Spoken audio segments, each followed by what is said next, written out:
नमस्कार, मी आरो प्रशांत सरोदे आज इथे एका शेतकऱ्याची मुलाखत घेणार आहे. नमस्कार, मी आरो प्रशांत सरोदे. तुमचे नाव काय आहे? मी प्रशांत सरोदे.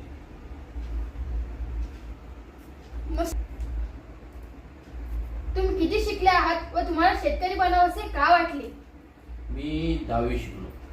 10वी नंतर आमची परिस्थिती थोडीशी बिकट होती, त्यामुळे मग काही पुढचं शिक्षण झालं नाही आणि दुसरं काही पर्याय दुसऱ्याच्या इकडे रोजीरोट्यानं काम केल्यापेक्षा आपल्या शेतात काम केलेलं कधी बरं.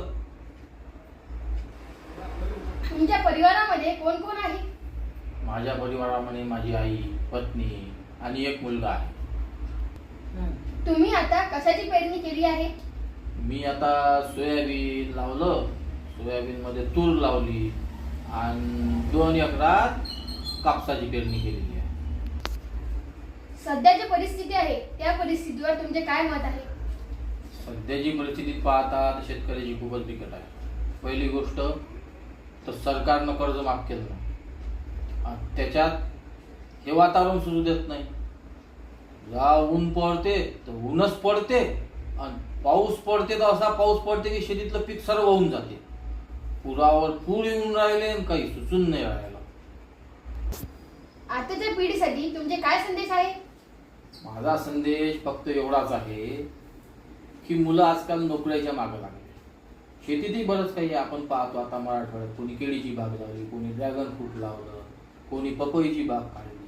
असं काहीतरी शेतीत तुम्ही काहीतरी असं थोडंसं तुमचा दिमाग लढवून, तुमचा अभ्यास लढवून त्याच्यात थोडाफार काहीतरी वेगळं करा, म्हणजे जेणेकरून तुमच्या शेतीचं तुम्ही काही ना काही मोठं असं तयार करू शकता. असं तर बऱ्याच जण पाहिलं, कोणी मोतीची शेती करते, कोणी ड्रॅगन फ्रूट लावते, मग त्याच्यातून कमाई होते. आणि आजकालच्या पोराला पाहिजे साधी 15,000ची नोकरी. माझं असं म्हणणं आहे की त्यानं शेती करा आणि विकसित शेती करा. त्याच्यासाठी गव्हर्नमेंट बी लय काही देऊन राहिलं, लय स्कीमा आहेत. त्या स्कीमा आमच्या काळात सोडायला समजत नाही. तुम्ही शिकलेल्या पोरांनी ती पाहायला पाहिजे, ते करायला पाहिजे.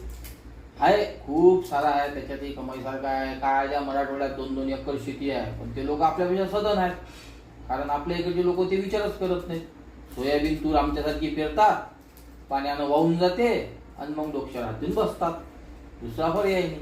त्याच्यात शिकल्या सवरल्या पोराईनं काहीतरी नवीन तयार करावं अशी आमची इच्छा आहे.